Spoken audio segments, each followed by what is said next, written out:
فضل ربی ہے، محبت مصطفیٰ فضل ربی ہے۔ یہ کس نے کہا فضل ربی ہے؟ کہ جب آپ کی آنکھیں بند ہو رہی ہوں، آپ کفِ افسوس مر رہے ہوں کہ کاش کہ میں یہ فانی دنیا جو ہے اس کو اکٹھا نہ کرتا۔ یہ کیا فضل ربی ہوا؟ جو آپ کو رب سے دور کر دے وہ فضل ربی ہوتا ہے،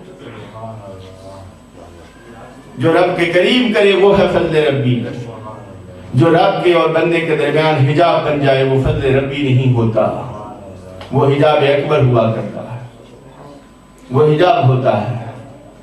پھر میں نے آپ سے بات کی ہے کہ جب کسی کو مشاہدہ ہوتا ہے، جب کوئی لذت چکھ لیتا ہے، پھر وہ مجنوں بن جاتا ہے، دیوانہ بن جاتا ہے، پھر اس کے زبان پر صرف اسی کا ذکر ہوتا ہے جس کا اس نے مشاہدہ کیا ہے۔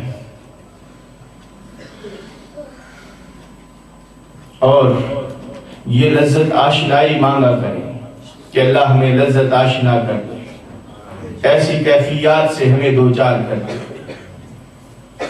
حضرت سفیان ثوری رحمت اللہ علیہ آپ فرماتے ہیں کہ میں کعبۃ اللہ کا حج کر رہا تھا، کعبۃ اللہ کا طواف کر رہا تھا، حج کرنے گئے، فرماتے ہیں کہ بیت اللہ کا طواف کر رہا تھا، ایک نوجوان کہا کہ میرے ساتھ ساتھ طواف کعبہ کر رہا تھا، لیکن وہ قدم اٹھاتا تھا تو پڑھتا تھا صلی اللہ علیہ یا حبیب، صلی اللہ علیہ محمد صلی اللہ علیہ وسلم، اور قدم رکھتا تھا تو یہی درود پڑھتا تھا۔ آپ فرماتے ہیں کہ درود شریف افضل چیز ہے، برکت والی چیز ہے، لیکن مجھے تھوڑا سا تجسس ہوا کیونکہ اپنے دور کے فقیہ تھے، عالم دین تھے، عالم باعمل تھے۔ آپ فرماتے ہیں کہ مجھے اس کے اس عمل پہ تجسس ہوا کہ وجہ تو پوچھوں اس نوجوان سے کہ یہ اللہ کے گھر میں آیا ہے، نہ دعائیں کر رہا ہے، نہ سوال کر رہا ہے، نہ مناجات کر رہا ہے، نہ خدا سے کچھ طلب کر رہا ہے، یہ ہر قدم پہ طواف کعبہ کرتے ہوئے حضور صلی اللہ علیہ وسلم پر درود پڑھ رہا ہے، تو اس سے پوچھوں کہ کوئی خاص وجہ ہے یا ویسے ہی اس کا معاملہ؟ آپ فرماتے ہیں میں نے اس نوجوان سے پوچھا یہ جو تم عمل کر رہے ہو اس کے پیچھے تم نے کسی حقیقت کو پایا ہے یا ویسے تم نے اپنا معمول بنایا ہوا ہے، تم نے اس کو ورد بنایا ہوا درود شریف؟ یہاں تو لوگ آتے ہیں، مناجات کرتے ہیں، کوئی استغفار پڑھتا ہے، کوئی توبہ کرتا ہے، کوئی طلب کرتا ہے، کوئی سوال کرتا ہے، اور تم کچھ نہیں کر رہے ہو۔ تو کہا کہ نوجوان نے مجھے پوچھا کہ آپ بتائیں کہ آپ کون ہیں؟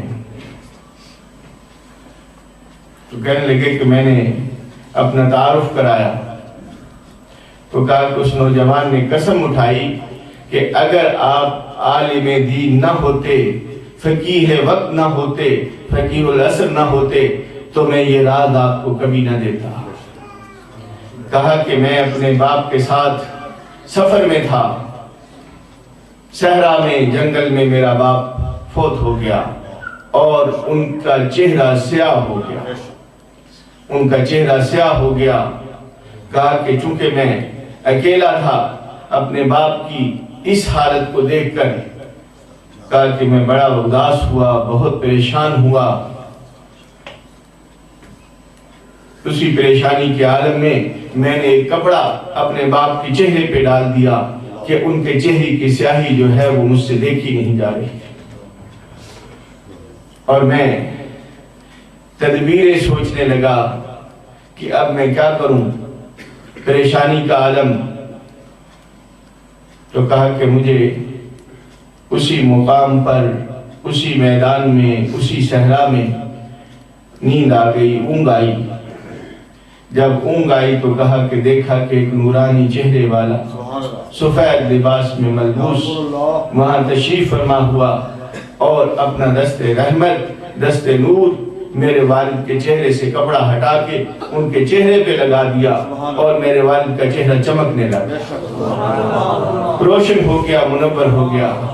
اور کہا کہ جب وہ جانے لگے تو میں نے التجا کی کہ خدا کے نام پہ مجھے بتا دیں آپ کون ہیں، میری اس مصیبت میں میری دستگیری فرمانے والے آپ کون ہیں؟ تو فرمانے لگے تو نے مجھے نہیں پہچانا، میں تیرا رسول ہوں، محمد الرسول اللہ صلی اللہ علیہ وسلم۔ تمہارا باپ مجھ پر درود پڑھتا تھا اور اس درود کا حق ادا کرنے میں محمد حاضر ہو گیا۔ وہ کہتے ہیں کہ میں نے اپنے باپ کے چہرے سے جیسے ہی کپڑا ہٹایا تو میرا باپ کا چہرہ چمک رہا تھا، روشن تھا۔ کہا کہ بس اس دن سے میں نے اپنی زبان پہ درود کا جو ہے نذرانہ درود کا ہدیہ سجا لیا، اس روز سے میری زبان پہ درود کا ورد ہے۔ تو مصطفیٰ علیہ السلام وفاؤں کا حق ادا کرتے ہیں۔ اس خدا کی قسم جس کے قبضہ قدرت میں جان ہے، یقین جانے آپ کی ان محافل میں آپ کی شرکت کا اگر صلہ نہ ملے تو جو چاہیں مجھے سزا دینا۔ آپ صلی اللہ علیہ وسلم تو اپنی محفل میں شرکت کرنے والوں سے وفا کرتے ہیں اور ان کے صلے دیتے ہیں۔ یہ نہیں ہو سکتا کہ مصطفیٰ کی محفل میں آئیں اور آپ کو اس کا صلہ نہ ملے، دنیا میں بھی ملے گا، آخرت میں بھی ملے گا، یہ ملے گا۔ کسی کو دیدار مصطفیٰ ہوا، خواب میں ہوا، انہوں نے عرض کیا کہ یا رسول اللہ کچھ لوگ میلاد پہ بڑی باتیں کرتے ہیں، میلاد کے بارے میں کچھ کہتے رہتے ہیں، اس کے بارے میں فرمائیں آپ کیا فرماتے ہیں؟ آپ صلی اللہ علیہ وسلم فرمایا جو ہم سے محبت کرتا ہے ہم بھی محبت کرتے ہیں۔ سبحان اللہ، یہ تو محبتوں کی سودے ہیں۔ جو محبت کرتا ہے ہم محبت کرتے ہیں۔ فرمایا کہ میلاد کیا ہے؟ اظہار محبت ہے۔ میلاد بنانا کیا ہے؟ مصطفیٰ علیہ السلام کے ساتھ اظہار محبت ہے۔ جو اس محبت کا اظہار کرے گا، اور اگر وفا مصطفیٰ کے در سے نہ ملی تو کہاں سے ملے گی؟ وفا مصطفیٰ کے در سے نہ ملی تو کہاں سے ملے گی؟ یہ تھوڑا سا آگے ہو جائیں، ادھر آ جائیں، بالکل تنگ بیٹھے ہیں اور راستے کے اندر دروازے آگے ہو جائے گا، آگے آ جائیں، ادھر آگے درشی پڑھیں۔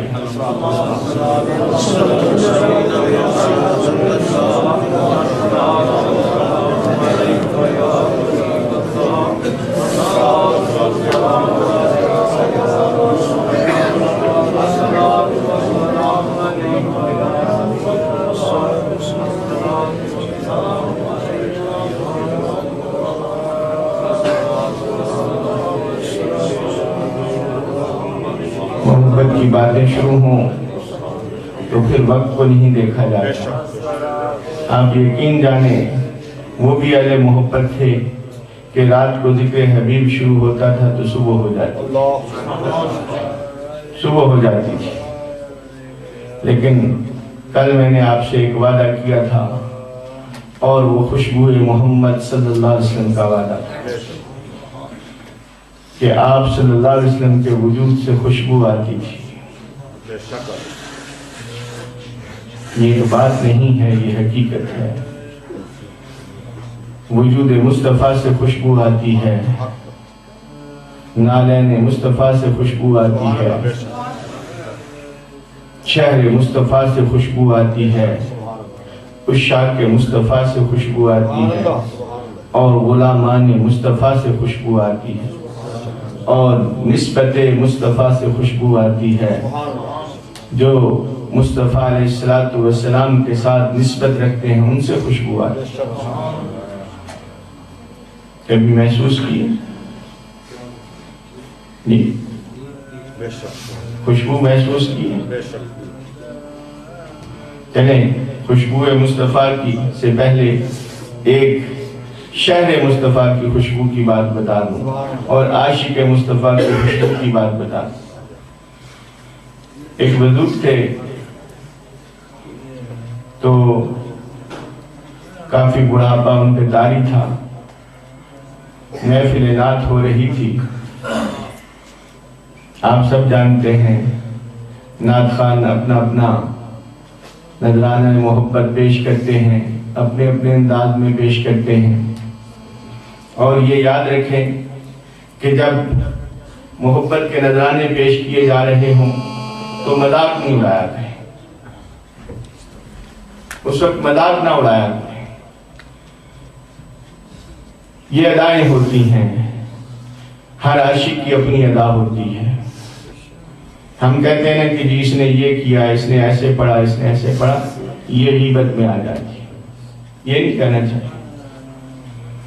تو وہ بزرگ جن کے منہ میں دانت بھی نہیں تھے، جب سب نوجوان نعت خوان نعت پڑھ چکے، وہ اپنی کنڈی کے سہارے کھڑے ہو گئے اور انہوں نے کہا جی مجھے بھی 5 منٹ دے دیں، آپ کے دعوتی نعت خوانوں نے تو نعتیں پڑھی ہیں، ایک مجھے بھی بارگاہ رسالت مآب میں نعت شریف کا نذرانہ پیش کر لیں۔ تو اس حال میں سارے نوجوان جو ہیں اس بابے کو دیکھ کے ہنس پڑے کہ منہ میں دانت نہیں، یہ کیا دانت پڑے گا۔ انہوں نے کہا بیٹا بیٹھ جاؤ، سن لو، پھر ہنسنا، پھر بات کرنا۔ اب جب بات ہوتی ہے ایک زبان کی، ایک دل کی، دل سے جو بات نکلتی ہے اثر رکھتی ہے، پر نہیں طاقت پرواز مگر رکھتی ہے، وہ دل کی باتیں اور ہوتی ہیں۔ انہوں نے نعت شریف پڑھی تو پوری محفل پہ وجد طاری ہو گیا، ہر شخص جھوم رہا تھا۔ تو منتظمین نے پوچھا کہ بابا جی یہ اثر کہاں سے لائے ہو؟ انہوں نے کہا در مصطفیٰ سے ملا، در مصطفیٰ سے ملا۔ پھر انہوں نے اپنی داستان سنائی، کہا کہ میں بچپن میں یتیم ہو گیا اور میری ماں نے محنت کی، مزدوری کی، مجھے پالا۔ کہا کہ روزانہ وہ مجھے اپنے کندھوں پہ بٹھا کے سکول چھوڑنے جاتی تھی، اور ہر بات پہ مجھے کہا کرتی تھی بیٹا تو جوان ہوگا، بڑا ہوگا، محنت کرے گا اور کمائی کرے گا، پھر تو مجھے میرے نبی کے شہر میں لے کے جائے گا۔ یہ بڑی بڑی غلامان مصطفیٰ بڑی بڑی امیدیں لگا کے بیٹھے، ان کی بڑی آس ہوا کرتی ہے۔ کہا کہ ایک وقت ایسا آیا کہ میں شدید بیماری میں تھا اور آس امید ختم ہو گئی۔ پھر میری ماں نے واسطہ دیا کہ یا رسول اللہ میری امیدوں کا سہارا ہے جو آپ کے در پہ لے کے آئے گا، شفا اس کو ملے۔ کہا کہ پھر مجھے اللہ نے شفا دے دی، اور کہا کہ اس دور میں میں نے BA تک کی تعلیم حاصل کی۔ کہا کہ پھر میں نے کچھ ٹیوشن پڑھانی شروع کی، کچھ نوکری کی، اور اس طرح کرتے کراتے وہ جو میری ماں کی دیرینہ خواہش تھی اس کے لیے میرے پاس کچھ وسائل جو ہیں وہ جمع ہو گئے، کچھ پیسہ میں نے جمع کر لیا۔ اور کہا کہ پھر وہ وقت آیا کہ میں نے کہا ماں جی تیاری کریں، لیکن اس وقت تک میری ماں کی آنکھوں کی بینائی جا چکی تھی، جن آنکھوں سے وہ شہر محمد مصطفیٰ کو دیکھنا چاہتی تھی وہ بینائی تو چلی گئی تھی، لیکن دل کی بینائی باقی تھی۔ محبت کی آنکھ تھی، محبت کی آنکھ ان کے پاس تھی۔ کہا کہ وہ وقت آ گیا کہ جس روز ہم نے سفر شروع کیا، کہا کہ لاہور سے ہم ٹرین پہ بیٹھے، بحری سفر ہوا کرتے تھے، بحری جہاز جاتے تھے۔